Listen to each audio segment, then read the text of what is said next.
Toimii. Niin, sekin on se autopilotti, että pitää näkyä ne kaistaviivat, mutta tuolla nyt näkyy. Sehän ei ole yhtään sama asia se autopilotti kuin FSD. Ja tuossa lukeekin, että mitä auto haluaa tehdä ja mitä se tekee.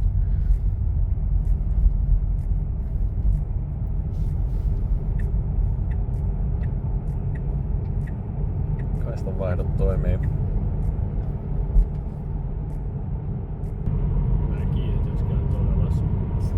Niin on.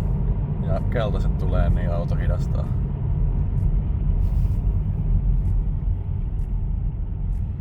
Aika hauska. Olisi hauska jossain niinku Budapestissa katsoa, miten se pystyy niitä niinku olla autossa keskikyydiksi, kun on se yksi video, jossa on se, kun se menee niillä tiukilla teillä. Se autopilottinäkymä ei ole yhtään samanlainen kuin toi.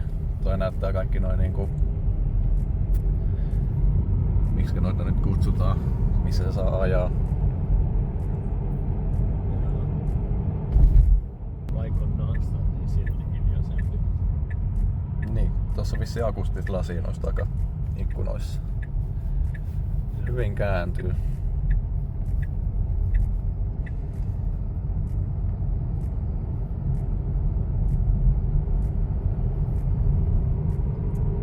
Tämähän on kans siksi, tai siis tässä on sekin kysymys, että miksei tätä saisi käyttää täällä. Että mä en oo vissiin, mitä niitä videoit kattonut, niin missään ei oo ollenkaan niinku tullut mitään semmoista isompaa hommaa.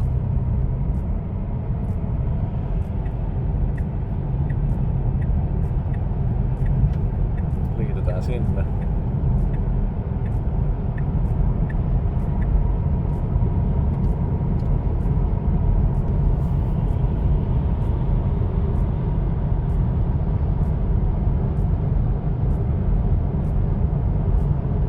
Hidastaa itsestään.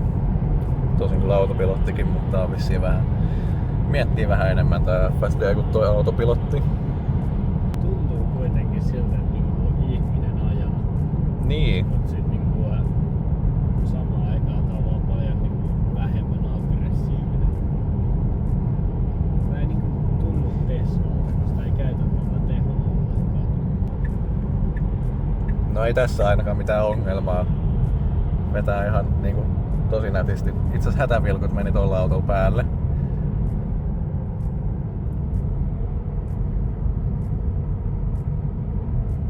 Meni vähän tonne vasemmalle ja jatko vaan eteenpäin. Mutta tässäkin kyllä näkee, että kaistaviivat ei ole näkyvissä. Ja tää vetää silti niinku tässä keskellä, koska miten ihmiset ajaa silloin, kun ei näy kaistaviivoja. Ihan samalla tavalla kuin tääkin ajaa tällä hetkellä. Tietysti niin, tässä oli se yksi juttu, että niinku,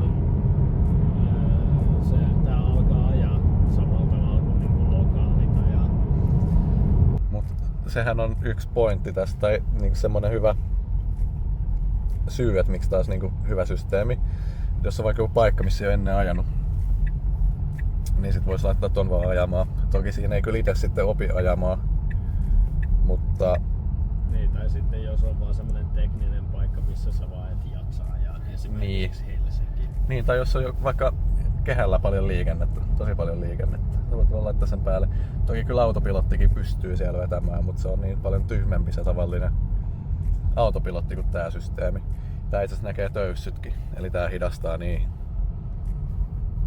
Niin, ja tämähän on niinku mun mielestä ainakin vielä turvallisempi kuin ihmiskuski. Voi olla. Koska niinku tää aina tietää mitä pitää tehdä, kun ihmiskuski voi olla, että on unohtanut jo pienen asian ja sit niinku ei osaa sitä.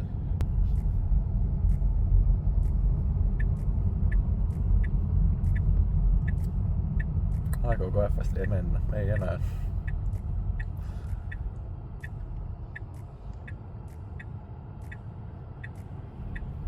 Ton jälkeen meni.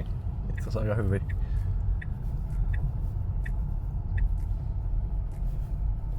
nyt tullaan tänne asemalle, niin tässä näkyy samalla, että miten tää jättää sitten tai lopettaa sen FSD-ajon, että lopettaako se tuossa pinnin kohdalla vai lopettaako se aikaisemmin vai.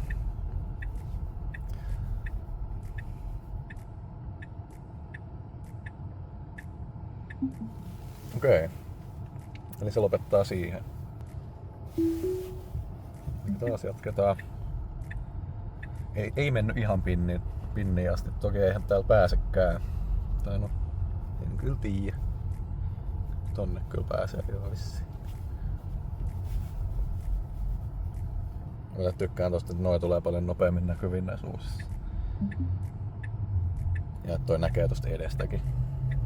Mut hyvin tälleen hitaasti vetää täällä, kun täällä saattaa joku kävellä tai mitä vaan voi tapahtua. Ajaa niinku suurin piirtein by the book. Niin, ihan kun tää ois asunut täällä. Okei, ei tässä oo kyllä mitään kauhean haastavaa tullut vielä, mutta tosi hyvin silti. No siis tuossa juna-asemalla toi tilanne voi olla uudelle kuskille vähän haastava. Voi olla tietysti. Niin, se oli vähän jännittävää nähdä, että miten se sen hoiti ihan hyvin. Sitähän siellä aina kommentoidaan, että mitäs sitten kun Suomen talvi ja kaistaviivat ei näy. Ihan samalla tavalla kuin tässäkin vetää tällä hetkellä. Tosi hämmentävää kyllä.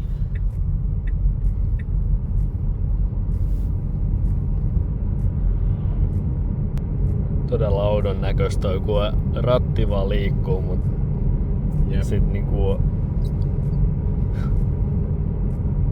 Onko oikeesti? ohjaa vaan itteensä. Käytännössähän tää on ajanut niinku itteensä nyt koko matka. Ei niinku mitään ongelmaa oikeastaan. Se yksi hätävilkkuauto oli, mutta sekään ei nyt ollut mikään iso haaste, kun se meni siihen oikealle ja oltiin itse siinä vasemmalla. Niin. Autopilotti hoiti oikeaoppisesti niin kuin kuuluu. Tavallinen autopilotti olisi ehkä voinut sekoa, mutta Niin on se sekoo kaikesta. jep. Tosi hyvin on ajanut. Itse asiassa on tällä hetkellä täällä takapenkillä istumassa, kun vaihdettiin paikkaa ja siinä vaan ohjaus niinku käytännössä liikkuu itekseen ja auto ajaa eteenpäin ja huomioi muut liikenteen käyttäjät. Ja ei oo kyllä luisunutkaan. Tosin tässä oli ne nastatkin. Niissä oli vissiin jossain autoissa ne kitkat. Takavetonen vissiin tämä auto kanssa. Jos nyt totta puhutaan, niin enemmän tietokoneeseen luotan kuin ihmiseen niin kuin ajamisessa. Se niin kuin näkee kaiken saman tien ja osaa niin kuin miettiä, että mitä se tekee ja mitä se täytyy tehdä. Ja on tietysti tilanteita, missä tietokonekin saattaa vähän jäädä jälkeen, mutta pääasiassa ainakin tästä ajosta niin näkee, että todella hyvin vetää täällä jo eteenpäin ja sitten taas. Mua kiinnostaa, että laittaako tää vilkun niin heti päälle, jos on ensimmäinen exit. Joo, tietysti laittaa. Miksi se ei laittaisi? Nämä uusimmatkaan ei saa niinku käyttää valvottua FSDtä täällä Suomessa tai EU-maissa, mutta eiköhän se kohta muutu. Sitten kaistan vaihto, sieltä ei tule ketään, hyvin veti. Kaistaviivoja ei näy. Se niinku kuvittelee itsellensä tuohon tollaiset kaistaviivat käytännössä. Käyttää sitä tekoälyä ja logiikkaa. Nyt tullaan takaisin tänne Tesla. Mikä tää nyt onkaan? Onko nyt myyntiliike? Tai no eihän Tesla myy autoja liikkeistä, mutta täällä ollaan kuitenkin. Mutta siis kyllähän se olisi ihan kiva, että noissa niinku tavallisissakin autoissa, joissa ei ole sitä FSDtä, niin näkyisi nuo kaikki just noi niinku tummemmat alueet, että missä ei voi ajaa ja missä voi ajaa ja kaikki autot näkyisi. Ja tässä on aika pieni väli. Kyllä se niinku vetää tosta noin vaan. Jes.